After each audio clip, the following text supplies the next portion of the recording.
Allez. Bon. Dos, tres, cuatro, clap. Bien, donc j'avais prévu des slides. Elles sont là.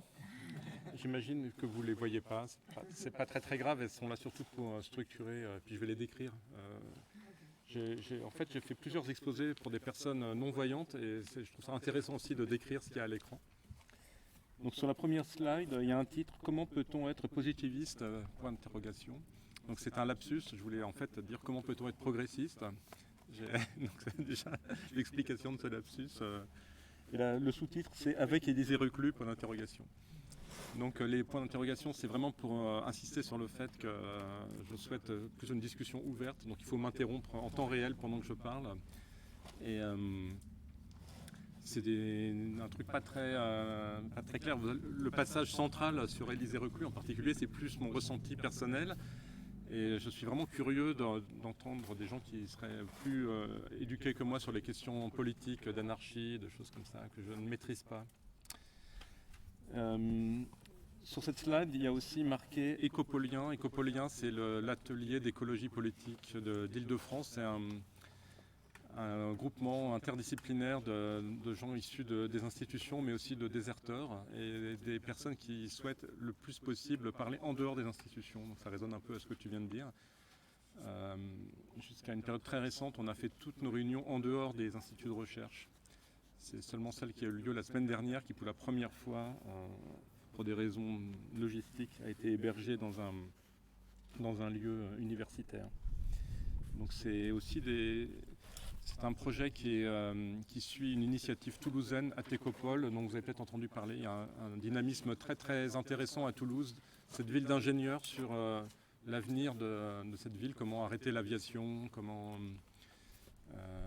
c'est très intéressant de voir ça, enfin, disons, je considère moi que c'est intéressant de regarder ça aussi de l'intérieur, comment les ingénieurs eux-mêmes réfléchissent à tout cela, les chercheurs qui se posent des questions sur qu'est-ce que ça veut dire faire de la recherche en physique. Donc il y a quelque part une initiative qui vient grosso modo des sciences de la nature, mais avec une volonté de faire quelque chose, justement d'apprendre les sciences humaines. Et dans le collectif d'Île-de-France, là, on a maintenant une sorte de parité entre l'éventail des disciplines scientifiques. Voilà. La première slide, je passe dessus, je l'ai déjà présentée la dernière fois que je suis venu ici, c'est Survivre, volume de 1971 ou 72, publié par Alexander Grothendieck. Voilà, c'est juste pour rappeler mon année de ma jeunesse.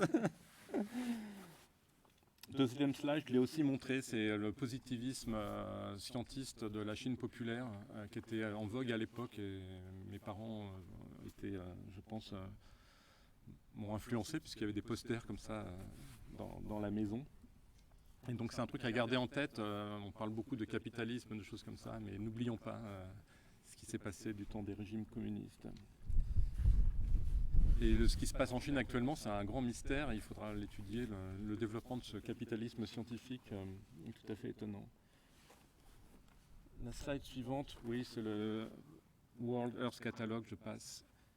Ça, c'est la pendule, le Long Now Foundation dont Blaise parlait, qui est mais tout ça, j'ai déjà évoqué la dernière fois. Donc c'est pour montrer que la question du scientisme, du positivisme et du technosolutionnisme se situe dans la continuité d'idéologie hippie. Et donc si vous regardez des gens qui sont extrêmement positifs, qui n'ont pas trop peur du futur, vous pouvez regarder du côté de l'ex-ministre Luc Ferry, qui a été ministre de l'Éducation et qui est le représentant en France d'une école de pensée qu'on peut identifier aussi ces gens de la Long Now Foundation, mais aussi donc qui publie des livres comme ça sur l'avenir nucléaire et OGM nécessaire. Il y a marqué que c'est absolument nécessaire pour survivre. Et si nous luttons contre ça, nous sommes des génocidaires parce qu'on va évidemment faire payer la facture aux pays du tiers-monde. Il y a cette idée-là, je passe aussi très vite dessus, je l'avais déjà évoqué. Donc un des papes de cette religion, c'est Steven Pinker, qui publie encore un nouveau livre ces derniers jours sur la rationalité. Donc c'est des gens qui s'approprient l'idée de la science et de la rationalité. Donc c'est des mots parce que justement comme ils ne reconnaissent pas l'incarnation, enfin le contexte social et politique du développement des sciences et des techniques, ils présentent ça comme quelque chose de surplombant et d'objectif. Donc ils se revendiquent de la science et ils nous assènent ces vérités sur le nucléaire, sur les OGM, etc. Donc c'est une dynamique dont j'ai déjà parlé la dernière fois. Elle est extrêmement forte en ce moment même. Écoutez les débats sur le nucléaire, on en entend partout parler maintenant. Il y a des influenceurs aussi qui agissent en douce. C'est un débat tout à fait d'actualité. Oui, donc je remets aussi la photo de Luc Ferry en bonne compagnie. Je l'avais déjà montré aussi. C'est avec les frères Bogdanov. Hein, c'est le niveau scientifique de ces personnes. Voilà, ça va aussi avec l'idéologie des startups et de la promesse que j'avais aussi parlé. Je l'ai symbolisé cette fois-ci en une seule slide. C'est une startup des semences aux États-Unis, initiée par une chercheuse française. Donc notre but, c'est de mettre fin à la faim dans le monde.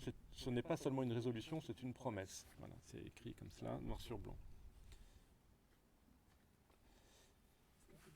Alors un nouveau truc, voilà, maintenant pour débuter réellement, j'ai rajouté une capture d'écran de l'Organisation mondiale comment on appelle ça, de la santé, l'OMS, et en lien aussi avec des thématiques sur la nourriture qui expliquent qu'il faut tout transformer en marché et que la biodiversité est évaluée à 125 trillions, je sais pas ce que c'est des milliards de dollars, c'est ça? Bon, bref, une somme certaine, peu importe, à vrai dire la somme, on s'en fout. Hein. C'est l'idée qu'on peut tout transformer en marché. Et ça rejoint d'ailleurs ce que je racontais avant sur l'histoire de la compensation carbone ou la compensation de n'importe quoi. Tout ramener à des dimensions numériques et à des facteurs de marché, c'est une sorte de tendance très très forte que l'on voit au niveau des institutions et des gens qui nous gouvernent. Bien, alors pour terminer cette première partie introductive, j'ai un très très beau graphe. Là, ceux qui s'intéressent à la cybernétique pourraient le regarder plus attentivement. C'est en fait aussi toute une pensée qui irrigue les mouvements écologistes.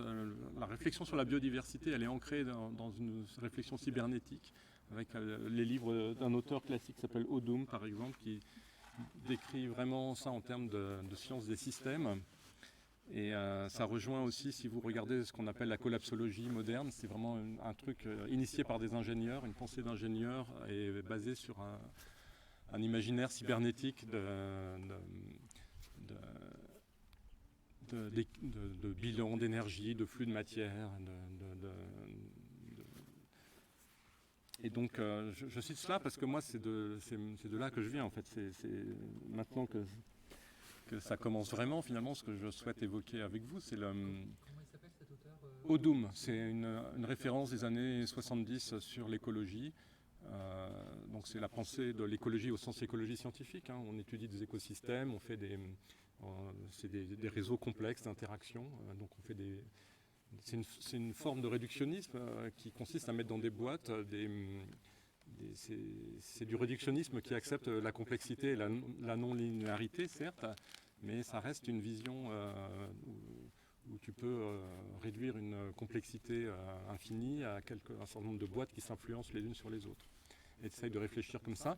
Le rapport Meadows, par exemple, sur les limites de la planète, dans la même période, c'est tout à fait le même genre de pensée. Toi, tu fais des modèles mathématiques de grands trucs qui n'ont pas vraiment de rapport immédiat avec une réalité mesurable. Toi, tu fais des modèles, c'est lié aussi au développement de l'informatique. Parce que pour résoudre les équations qui sont cachées derrière cela, on sort de ce qu'on peut calculer à la main. Il a fallu peut-être attendre les années 70 pour qu'on puisse vraiment exploiter ce type de pensée pleinement. Dans ce, Tu l'écris comment, Odum? et O-D-U-M. C'est pas du tout pour dénigrer ce mode de pensée d'ailleurs, mais c'est pour montrer que ça reste une pensée réductionniste d'ingénieur et que finalement on peut essayer d'en évaluer les limites aussi. Bon, là j'ai une photo de Monsieur Descartes, mais j'ai pas grand-chose à dire sur Descartes. Je pense que vous êtes plus expert que moi là-dessus. Mais là, j'ai une série de personnages en fait, dont je vais évoquer les noms que j'ai mis ici parce que j'y vois une sorte de filiation pour quelqu'un comme moi qui est sorti d'un système éducatif français. Et c'est quand même les noms qu'on m'a répétés tout le temps. Et c'est une sorte de matrice, quoi. Là, j'ai une petite parenthèse, c'est pas vraiment un nom important finalement dans cette filiation, c'est Samuel Dupont de Nemours. Et les physiocrates qui ont commencé quand même à rationaliser l'usage de la nature. J'ai mis ça ici parce que j'ai lu quelque part qu'ils avaient été influencés par le confucianisme, que c'était je ne sais pas, peut-être si quelqu'un sait des choses là-dessus, je trouve ça assez fascinant parce qu'il y a effectivement l'idée de faire une gestion un peu statique. En fait, dans le confucianisme, tu cherches une sorte d'équilibre parfait, quoi, qu'il faut préserver, et ne pas faire enfin, c'est pas tellement lié à l'idée de croissance en particulier. Et je suis curieux de savoir si vraiment ces personnes-là, parce que Dupont de Nemours, ensuite il a immigré aux États-Unis, enfin sa famille a fondé un des plus grands empires industriels possibles et imaginables.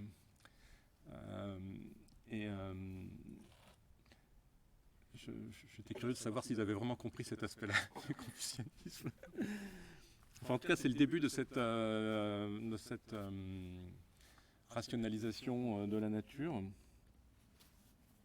J'ai mis ensuite un portrait de Jean-Baptiste de Lamarck qui représente une avancée importante aussi en France, en tout cas, sur l'idée d'évolution en biologie et l'usage même du mot biologie. Je crois que c'est un des premiers à avoir utilisé ce mot-là. Et ensuite, j'ai mis Sadi Carnot. Donc c'est pas le président Sadi Carnot, c'est le premier Sadi Carnot qui est un scientifique du début du 19e qui a, à mon avis, une influence importante sur... je crois qu'il était élève de l'école polytechnique et qu'il a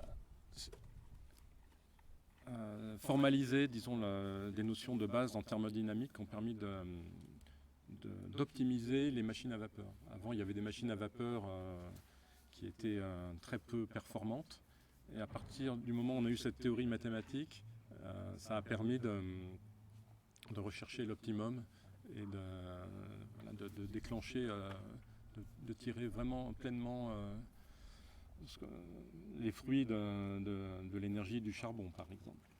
Donc évidemment, il n'est pas le seul responsable de la grande accélération exponentielle qu'on a vécue, mais c'est quand même aussi un des ingrédients. Et moi, ça me touche en tant que mathématicien de voir qu'il y a une théorie abstraite qui a une influence gigantesque.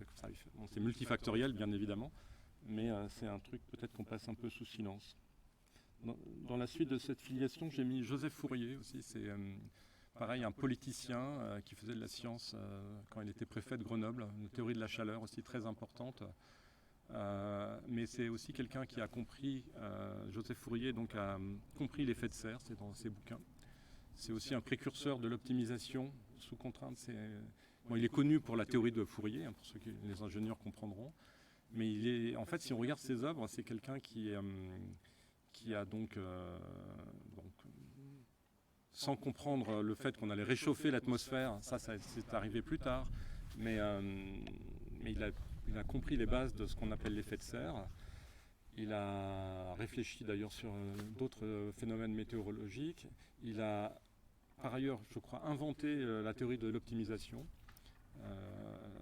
Donc les algorithmes, la recherche algorithmique d'optimum, qui a aussi, je pense, des conséquences incroyables dans les ordinateurs qui tournent actuellement. Une grande partie de la puissance de calcul est dédiée à chercher des optimums, à optimiser des trucs.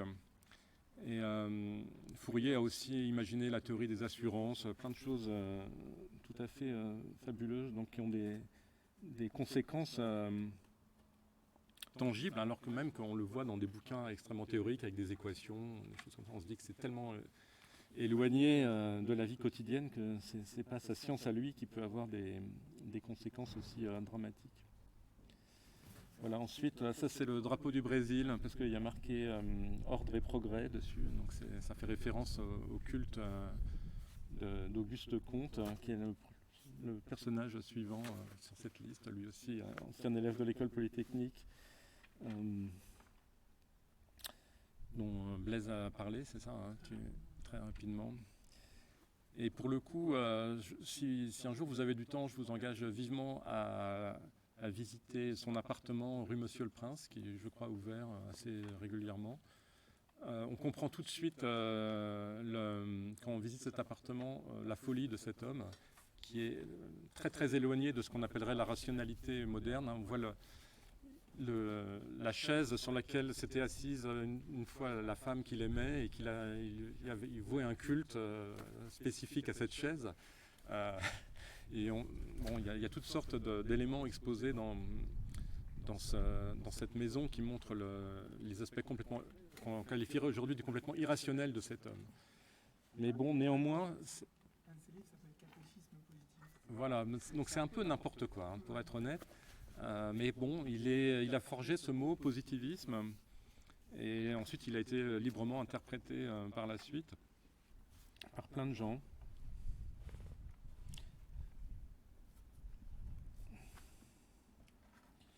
Oui, contemporain d'Auguste Comte, il y avait déjà des critiques réactionnaires au sens des gens qui réagissent contre le développement de la technique. Là, j'ai cité ce livre qui a été remis à l'honneur, je crois, par Jean-Baptiste Fressoz, qui s'appelle « La fin du monde par la science », de 1859, de Eugène Husard, où l'on lit toutes sortes de prédictions plus ou moins farfelues sur les drames qui arriveront avec le développement industriel, dont certaines ont fini par se réaliser. Et donc dans ce livre, en 1859, vous avez le réchauffement climatique anthropique réalisé par l'excès de CO2 dans l'atmosphère. Voilà. Mais ce n'est pas un livre scientifique, c'est plutôt dans la longue liste des critiques qui faisaient au développement industriel, on trouve celle-ci. Donc c'est un peu artificiel de le qualifier de précurseur du réchauffement climatique. Mais par contre, ça montre bien qu'à l'époque, il y avait déjà une pensée que les gens étaient sensibles aux enjeux écologiques. Il y a d'ailleurs il y a eu des manifestations contre la pollution des usines, etc. etc. Là, j'ai mis un autre polytechnicien très influent, Henri Fayol, qui est célèbre pour son livre sur l'administration industrielle et générale, qui sous-titre « Prévoyance, organisation, commandement, coordination, contrôle ». Donc, il était universellement reconnu à la fin du 19e siècle, début du 20e siècle, donc dans l'organisation rationnelle de la production industrielle. Et c'était vraiment dans cet esprit-là très positiviste. Et après, je pense qu'il y a eu des théoriciens américains de la production industrielle qui ont pris le relais. Mais il y a une influence directe, une lignée directe entre la pensée mathématique et... J'aurais pu mettre peut-être Léon Walras aussi, je ne sais pas, qui avait aussi une rationalisation de l'économie qui est apparue à la fin du 19e, début 20e, avec une polémique d'ailleurs très intéressante avec le mathématicien Henri Poincaré, qui avait déjà perçu les limites de ce réductionnisme en économie. Voilà, donc là, sur cette slide, elle est peut-être un peu plus importante que les autres, elle s'intitule « École publique laïque et coloniale », ou colonialiste, j'ai écrit, avec deux citations de Jules Ferry, mais d'abord l'image que donc, vous ne voyez certainement pas, c'est le fameux portrait de Jules Ferry. Mais comment est-ce qu'on représentait Jules Ferry à l'époque? C'est pas du tout comme maintenant, où on se l'imagine comme créateur de l'école publique. Il est entouré de 4 vignettes. Donc effectivement, celle du bas, peut-être la plus importante, c'est marqué enseignement primaire. Donc certes, on lui rend justice de la création de l'enseignement primaire. Mais sinon, sur la gauche, il y a marqué Tunisie, en haut, il y a marqué Tonkin, et à la droite, il y a marqué Madagascar. Et donc, juste 2 citations de Jules Ferry. Le devoir de civiliser les races inférieures. Bon, c'est comme ça qu'il résonnait. Et la politique coloniale est la fille de la politique industrielle. Voilà. Ça, c'est parce qu'il avait été ministre des colonies avant. Il a été non seulement ministre, mais il a été un promoteur de cette pensée coloniale. Donc il y avait des gens, c'est ça qui m'intéresse en fait, je cite tout ça pour parler ensuite de ceux qui se sont, que je trouve nettement plus inspirants. Enfin, oui. Il n'était pas maire de Paris pour la commune, ou un truc comme ça. Il n'a pas joué un rôle là-dedans. Enfin, pas de maire, mais du préfet ou un truc comme ça. Ferry, j'avoue que je ne sais pas. Je ne sais pas. Je crois qu'il était déjà dans les affaires, quoi. Bah, c'était un homme, enfin je sais pas comment le qualifier. C'était donc un positiviste, je pense, athée, qui voulait donc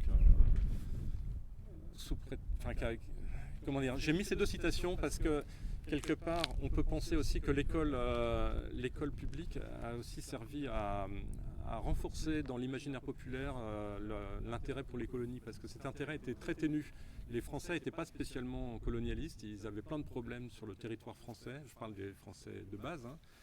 Et c'est grâce à l'école laïque et républicaine qu'on a mis dans les livres d'école des pages de publicité pour les colonies. Il faut voir les livres de l'époque, c'est vraiment fascinant. Il a fallu faire aussi des expositions coloniales pour faire rêver les gens. Et tout ça, c'est un truc qui a été organisé par l'État pour ensuite peut-être aboutir à une certaine, un certain consensus. Je ne sais pas d'ailleurs jusqu'à quel niveau il y avait consensus, parce qu'il y a toujours eu des partis politiques pour s'opposer au colonialisme. Mais en tout cas, au début, au 19e siècle, ce n'était pas du tout un truc évident. Et c'est un truc donc, qui a été amené d'en haut et inculqué via l'école publique, qui formait aussi des administrateurs coloniaux, etc. Il y a vraiment un truc qui finalement est, je pense, pas assez explicité, à mon avis, même si on en parle, hein, bien sûr. Mais... Pour beaucoup de gens au XIXe siècle, envoyer des gens en colonie, c'était résoudre le problème de la pauvreté, Oui. l'industrialisation massive. Oui. Ça se retrouve chez plein de penseurs et Hegel dit la même chose à un moment. Il y a des publicités de retapes pour envoyer effectivement des ouvriers, des gens, des paysans, etc. dans les colonies. On placardait des trucs dans les villes, on faisait rêver les gens. On leur montrait aussi des photos de femmes dénudées pour les faire rêver. C'est d'autant moins évident, je crois, si je ne me trompe pas, que Jules Ferry est tombé quand il était président du Conseil, parce que la politique économique en direction de l'économie n'était pas satisfaisante, et par un moment donné, ça l'a fait tomber, quoi. Jules Ferry, oui, en plus il y avait des affaires coloniales qui ont mal tourné, hein, parce que bizarrement c'était pas aussi facile pour lui. Bon.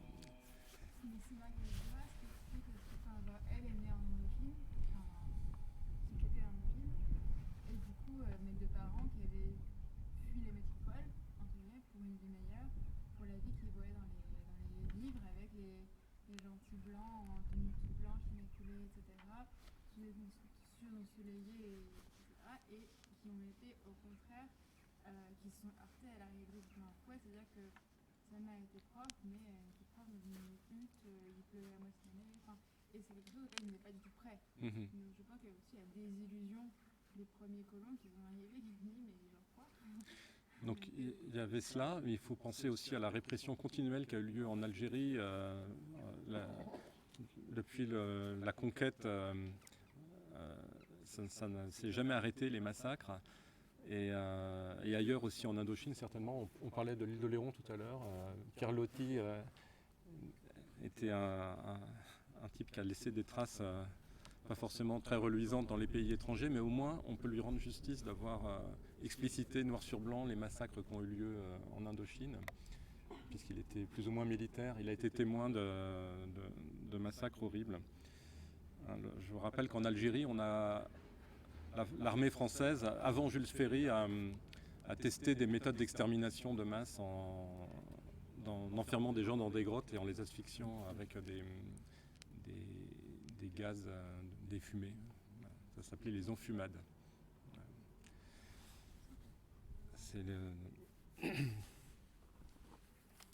Donc la slide suivante, c'est Louise Michel. Il y a marqué commune, Louise Michel. Alors là, j'imagine qu'il y a des gens nettement plus experts que moi sur l'histoire de la commune et les idées politiques, les conséquences politiques à en tirer. Mais je l'ai cité parce que justement son histoire, elle est bien plus vaste que celle de la commune. Là, sur l'image suivante, c'est le collège Louise Michel en Nouvelle-Calédonie. Donc c'est assez ironique de voir que son nom est donné à un établissement public justement d'enseignement en Nouvelle-Calédonie. Elle-même, quand elle était déportée là-bas, à la suite de la commune, elle s'est retrouvée, on l'a autorisée à redevenir enseignante, puisque c'était son métier, je crois. Et donc, elle a quelque part aussi quand même été enseignante auprès des populations autochtones, et aussi, je pense aussi, auprès justement d'Algériens qui étaient déportés là-bas aussi. Réétudier le contexte historique. Donc il y a, ce que je trouve intéressant, c'était véritablement quelqu'un qui avait cette idée quand même positiviste, entre guillemets, de répandre un savoir et défendre une certaine idée de l'école publique. On peut pas, après tout le mal que j'ai dit jusqu'à présent de cette institution, je vais signifier par là qu'on ne peut pas tout mettre à la poubelle, on ne peut pas jeter le bébé avec l'eau du bain, bien évidemment. Et que, voilà. Alors, est-ce qu'elle n'avait pas un petit côté maternaliste ou je ne sais pas quoi? Bon, il faudrait étudier en détail qu'est-ce qu'elle a pu faire en Nouvelle-Calédonie. Mais je trouve cette situation tout à fait intéressante. Et le fait aussi qu'elle s'est toute sa vie érigée contre des réformes et qu'elle ne s'est jamais pliée justement, elle s'est fâchée avec ses amis qui étaient, qui ont fini par se retrouver inclus dans le marigot politique et compromis. Voilà.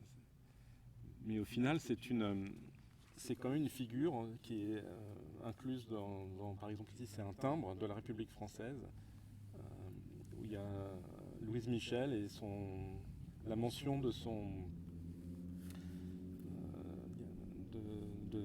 enseignement en Nouvelle-Calédonie.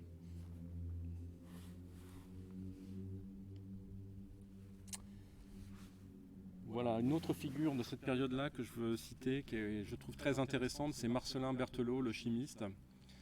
Donc à la fois complètement scientiste, si on voulait, donc il représente un peu le chimiste tel qu'on en voit dans les livres de Jules Verne. Un découvreur de la chimie organique. Mais en même temps, c'était un athée féroce qui était internationaliste aussi. Il a légué tous ses brevets à l'humanité. Parmi ses brevets, il y a des brevets d'explosifs, mais néanmoins, il a livré tous ses brevets à l'humanité. Et je veux citer un texte qu'il a écrit en 1894, qui est absolument fascinant. Donc il explique, et qui rejoint la thématique du progrès. Il explique que grâce à l'énergie géothermique, pour lui c'est la source d'énergie fabuleuse qui va nous sauver, on va pouvoir alimenter des usines chimiques qui vont nous permettre de cesser d'exploiter la nature et de retrouver la nature. Donc pour lui, l'agriculture, c'est une destruction sauvage de la nature. Et donc, il explique que grâce à des usines qui vont produire de manière artificielle de quoi se sustenter, on va pouvoir enfin profiter de la nature. Et voilà, c'est un texte fascinant qui résonne avec certaines théories modernes qu'on trouve dans les cercles liés aux transhumanistes. Tu les as évoqués aussi hier, des gens qui font par exemple la promotion de la viande cellulaire, qui ont à peu près le même argument. Pour le coup, eux, ils se limitent à l'élevage, ils considèrent que l'élevage, c'est vraiment la pire des choses, et que donc, à cause de cela, et avec plus de science, on va pouvoir se dispenser de l'élevage et enfin profiter de la nature. Donc, dans Donc c'est un vieux discours. Hein. Berthelot, c'est 94. Il a été repris ensuite de manière très étonnante par Winston Churchill, avant la guerre, qui avait grosso modo la même idée. Je ne sais pas pourquoi il s'est intéressé à cela. Et puis ensuite, bien sûr, il y a le roman de Barjavel, Ravage, qui parle de cela aussi, pour le critiquer, avec la figure d'Alexis Carrel, le prix Nobel français, d'origine française, qui a inventé les techniques de culture cellulaire qui sont toujours utilisées maintenant. Alexis Carrel a mal tourné, à la fin de sa carrière aux États-Unis, il est revenu en France et il a trouvé dans le régime du maréchal Pétain une oreille attentive au développement de ses idées eugénistes. Et il a fondé un institut de recherche sur l'amélioration de la race humaine. Donc c'est vraiment le point culminant d'une sorte de scientisme eugéniste qui était très commun à l'époque. C'est Berthelot le premier mec à vouloir produire synthétiquement des aliments ? Lui, c'est des aliments en général, voilà. Mais le discours est vraiment fascinant. C'est peut-être pas le premier, mais en tout cas, pour moi, ce qui est important, c'est de noter que ça existe dès 1894.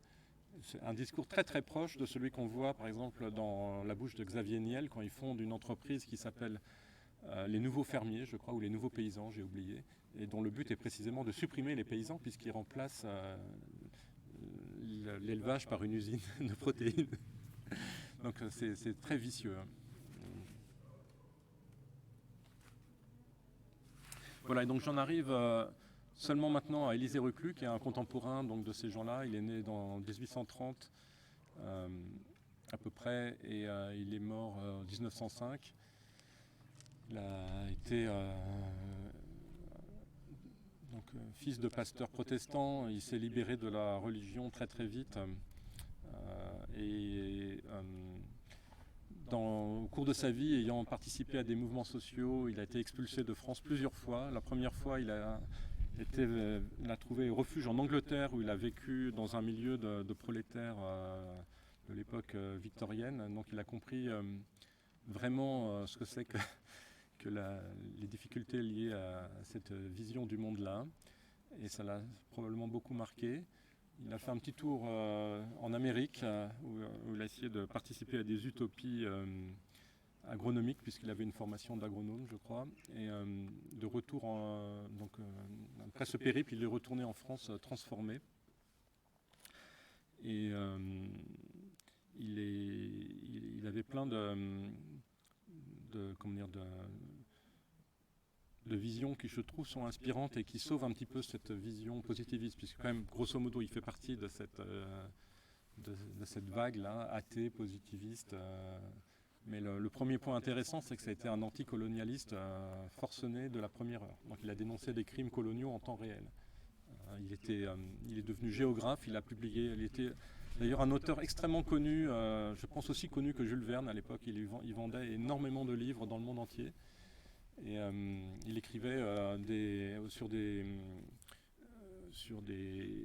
voyages qu'il avait fait lui-même ou qu'il n'avait pas vraiment fait, mais il s'était renseigné, accumulé beaucoup de documentation. De ce point de vue-là, c'est peut-être un des fondateurs d'une science qu'on appellerait la géographie. Je ne suis pas certain. Il y avait un côté un peu amateur, mais en tout cas c'était un auteur très populaire. Mais qui n'avait pas sa langue dans sa poche. Et donc typiquement, il était du côté des communards pendant la Commune. Il a été menacé de déportation, comme Louise Michel. Et c'est l'intervention de scientifiques, justement, anglais, qui ont permis de le garder en Europe. En particulier, Darwin a signé une lettre de soutien à Élisée Reclus. Et donc il a voyagé en Suisse, où il a participé à différentes utopies. Alors c'est là qu'il a probablement rencontré des anarchistes, en particulier dans la région de, comment s'appelle cette ville, Ascona, où il y a le Monte Verita, où il y a eu toute une succession de générations d'utopistes qui sont succédés, des naturiens, des gens. Et donc il a été au tout début de cette aventure-là, à ma connaissance, avec différents activistes de ces mouvements anarchistes. C'est toujours Miel, ça? Non, c'est pas Miel, ceci. Non, je parle de Élisée Reclus. Élysée, ah oui. Élisée Reclus, moi je suis tombé dessus par hasard parce que je dévalais en vélo une rue en pente à Palaiseau qui s'appelle la rue Élisée Reclus. Et alors qu'il était très célèbre au 19e, là c'était disons à la fin du précédent millénaire. Et il a probablement un lien avec la ville de Palaiseau, j'en sais rien. En tout cas, la bibliothèque de cette ville avait une biographie d'Élisée Reclus. C'est comme ça que je suis tombé dans le... Donc il y a une biographie plus récente qui a... Malheureusement, je n'ai pas révisé, je ne saurais pas vous dire quel est l'auteur. Mais c'est une vie absolument incroyable et qui montre quand même... donc il n'y a pas que Louise Michel, il y avait quand même tout un écosystème de gens à la fois positivistes et conscients des problèmes créés par le colonialisme, le développement industriel, le féminisme aussi, puisque Élisée Reclus était un militant contre le mariage. Il faisait des unions civiles hors institution. Il s'est marié d'ailleurs avec une femme métisse sénégalaise française, ce qui n'était pas commun. Enfin, ça a fait, comment dire, c'est un truc notable dans sa vie. Enfin, il s'est marié donc au sens anarchiste du terme, je ne sais pas comment trouver le bon mot. Donc c'est quelqu'un donc qui a écrit sur les progrès que pouvaient apporter justement les techniques agricoles, mais en ayant conscience de tout de tous les problèmes que l'on voit issus comment dire, de la montée en puissance de ces techniques modernes basées sur la science. Typiquement en agriculture, le résultat c'est ce qu'on voit par exemple un peu plus au nord ici, on ne voit plus ces arbres là qui nous environnent ici, mais des champs desquels on a enlevé toutes les haies, on a planté des grandes surfaces de céréales, de maïs, et donc c'est le résultat d'une mise à l'échelle, je ne sais pas comment on dit en français, oui c'est ça, de manière inconsidérée, donc qui apporte certainement à court terme une forte augmentation des rendements, mais à long terme l'érosion des sols. Donc typiquement cette histoire d'érosion des sols, en particulier l'exemple que j'ai en tête, c'est qu'il avait vu comment les aménagements de la vallée du Mississippi allaient engendrer des inondations et le fait de vouloir de vouloir lutter bêtement, de manière frontale, en faisant des canaux et au mauvais endroit, allait provoquer donc à court terme des gains d'efficacité et à long terme des inondations. Donc il y a plein de problèmes écologiques qui avaient été anticipés par Élisée Reclus. Ce n'était pas quelqu'un qui était donc conservateur au sens d'une nostalgie d'un monde paysan à l'ancienne, parce que précisément il voulait s'émanciper des structures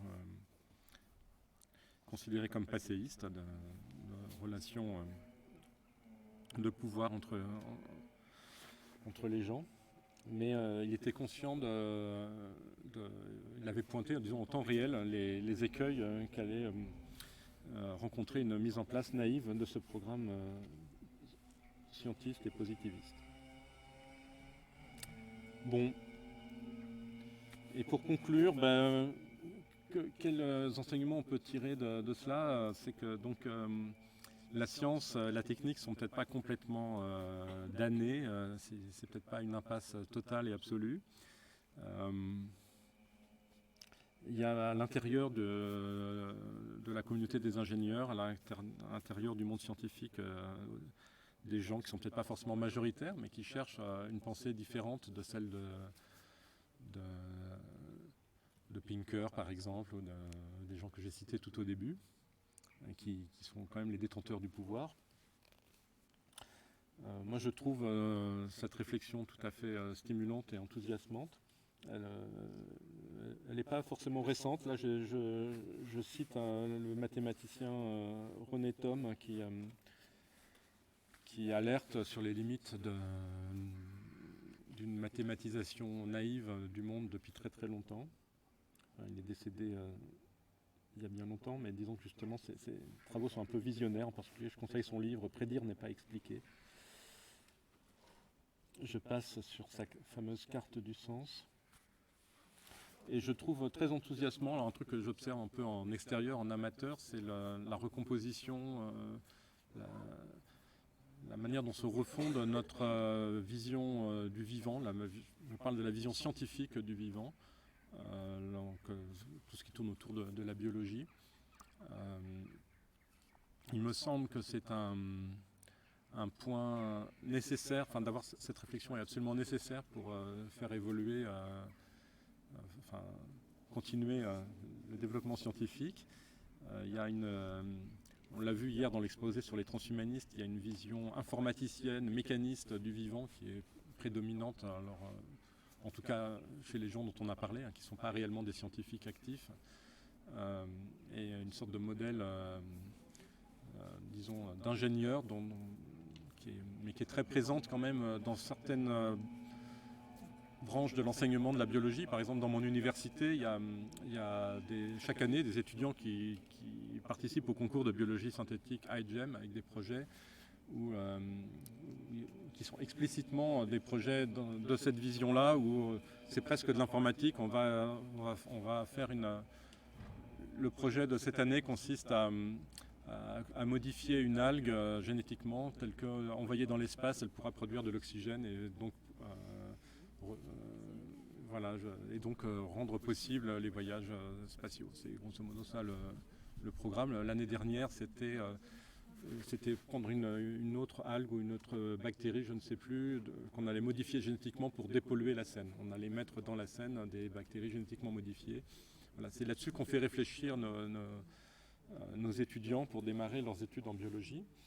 Et avec cette vision très mécaniste, on parle de châssis, voilà, il y a certaines bactéries qui sont des châssis sur lesquels on peut mettre des fonctions. Voilà, moi je trouve qu'il y a toute une réflexion justement qui remet en cause cette vision mécaniste et très très très réductionniste du vivant. Là j'ai cité plusieurs livres, je pourrais en discuter en privé avec ceux que ça intéresse. Là, je voudrais signaler ce petit livre d'un collègue physicien, Pablo Jensen. Je ne sais pas si vous avez entendu parler de ce monsieur, je le trouve très intéressant. Donc, il s'intéresse aux limites de la modélisation, cette fois, des liens entre les phénomènes, l'application des théories physiques à la modélisation de phénomènes, on va dire, humains, économiques, etc. Donc je trouve qu'il a une vision assez saine de ce qu'on peut faire ou pas avec ces techniques. Et là, il vient de sortir un petit bouquin qui s'appelle Deep Earnings, qui est le sous-titre, c'est le néolibéralisme au cœur des réseaux de neurones. Et où il montre comment, dans les débuts de cette théorie, disons, qui a conduit à ce qu'on appelle maintenant l'intelligence artificielle, il y a des références immédiates et directes à Friedrich Hayek, et il essaye de discuter là-dessus. Donc de son point de vue, c'est une autre conception de ce qu'on envisage pour modéliser le cerveau et la pensée qui devrait être développée. Je voudrais aussi citer cet autre collègue biologiste physicien de Lyon, Olivier Amand, qui donc la slide n'est pas très explicite, c'est quelqu'un qui écrit sur le thème de la sous-optimalité. Je trouve ça extrêmement intéressant. Donc, dans le début de mon exposé, j'ai expliqué la notion d'optimalité qui est liée à cette vision un peu cybernétique et informatique du monde. Quand on s'intéresse à la description du vivant, on voit des systèmes sous-optimaux qui ne sont pas directement optimaux, ils sont optimaux en probabilité seulement. Et donc ça laisse je trouve que ça ouvre des horizons très très intéressants et je vous engage vivement à regarder les cours de ce chercheur, Olivier Amand. Olivier Amand, H-A-M-A-N-T.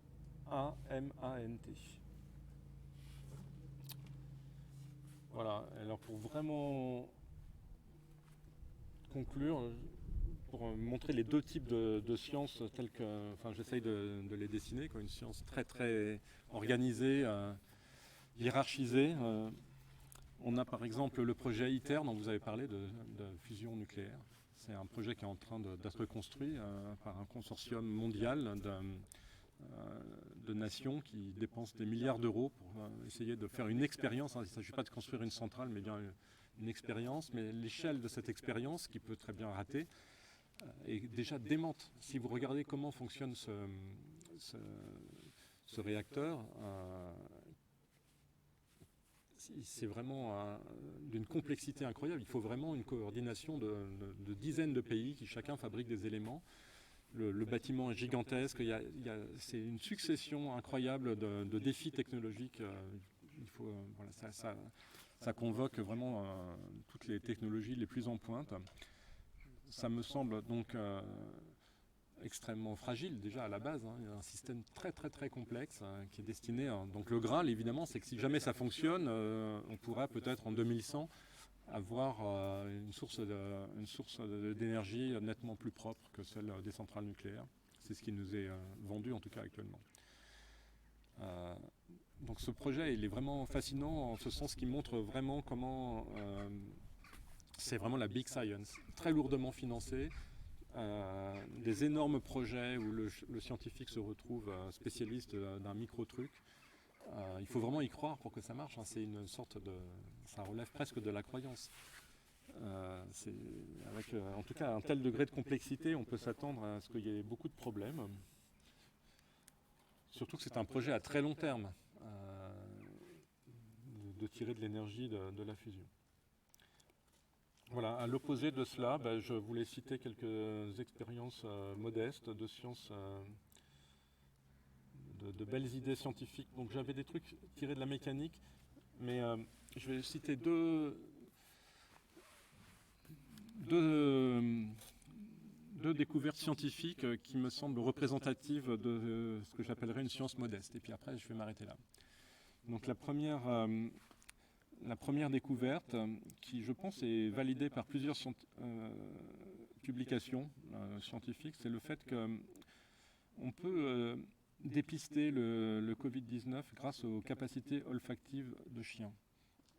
Il y a des vétérinaires je pense que vraiment les études sont vraiment sérieuses. Là, c'est une annonce de l'assistance publique des hôpitaux de Paris. C'est pas du tout étonnant, les chiens sont des animaux qui ont coévolué avec l'homme, qui ont développé des capacités tout à fait étonnantes, en particulier en termes d'olfaction. Et déjà, avec l'olfaction des chiens, on fait faire plein de choses. Vous le savez, c'est des outils de contrôle policier dans les aéroports, etc. Et donc voilà, on a le choix. Si vous voulez détecter le Covid, vous pouvez faire un test PCR, faire un séquençage de morceaux d'ARN qui traînent dans vos narines, ou vous pouvez prendre une autre technologie qui, à mon avis, d'après les articles, est à peu près aussi performante. Oui. Oui. Mais c'est juste pour le Covid, il y a eu des réticences à mettre ça en place parce que ça ne fait pas sérieux. Et voilà. Et mon dernier exemple qui me tient à cœur, parce que je suis passionné mon goût pour la biologie vient du fait que je fais des expériences de fermentation et de cuisine. C'est la chose suivante. Donc, quand vous faites des frites, il y a des sucres dans les pommes de terre qui vont griller avec des réactions qui vont donner des produits cancérigènes, faiblement cancérigènes, mais si vous mangez beaucoup de frites, vous avez des chances d'augmenter un certain nombre de cancers parce qu'il y a des trucs qui arrivent. Et, donc récemment, il y a une firme, je pense Bayer, Monsanto, qui a proposé des pommes de terre OGM qui vont avoir des taux plus faibles de ces fameux sucres. Et donc ils vont donner des frites moins cancérigènes. Et donc, du coup, on va vous dire, si vous êtes contre les OGM, vous êtes génocidaire, vous voulez rendre cancéreux toute la population, etc. etc. Donc ça, c'est l'argument classique à la Luc Ferry. Et donc, ce que j'ai à opposer à cet argument-là, c'est que donc, si vous prenez vos frites, vous les découpez en frites, et vous les mettez en lactofermentation quelques jours, 3-4 jours. Donc évidemment, ça veut dire que c'est une autre dimension temporelle. On doit quand même, on doit plus être dans cette civilisation de l'instant. Et ben, il faut prévoir ses frites un petit peu à l'avance. Ça veut dire quoi, lactofermenté? Tu les mets dans un bocal avec du sel, hein, c'est tout. Une solution à 3% de sel, c'est extrêmement facile. Donc il y a des bactéries lactiques qui se développent là-dedans, elles vont consommer ces sucres. Et donc ensuite, tu vas pouvoir égoutter ces frites pré-fermentées, fermentées, et les faire cuire. Et tu auras des frites qui seront toujours grasses et dangereuses pour la santé. Mais disons, au moins, au niveau de l'acrylamide, tu auras fait un truc très bénéficiaire pour ta santé. Donc, c'est pareil. Alors après, il y a des puristes de la frite qui disent qu'il faut que ça soit fait dans la graisse d'oie ou je sais pas quoi. Bon, ça, je peux pas lutter avec ça. Mais c'est, disons, je voulais montrer cet exemple. Toi, tu as d'un côté une solution high-tech. Il y a quand même pas mal de trucs que tu peux faire par la bande. Et il n'y a pas de fatalité à utiliser des gros marteaux-pilons pour faire des trucs. On les laisse combien de temps dans le bocal? 3 jours. 3 jours. 3 jours. Hein. Ça fait des petites bulles. C'est comme tu faisais une choucroute de pommes de terre. C'est les recettes de grand-mère. Je ne sais pas qui a eu l'idée de tester cette histoire. En fait, parce que là aussi, il y a des publications là-dessus. Alors, elles ne sont pas très nombreuses. J'espère que ça sera confirmé par un corpus plus important de recherche.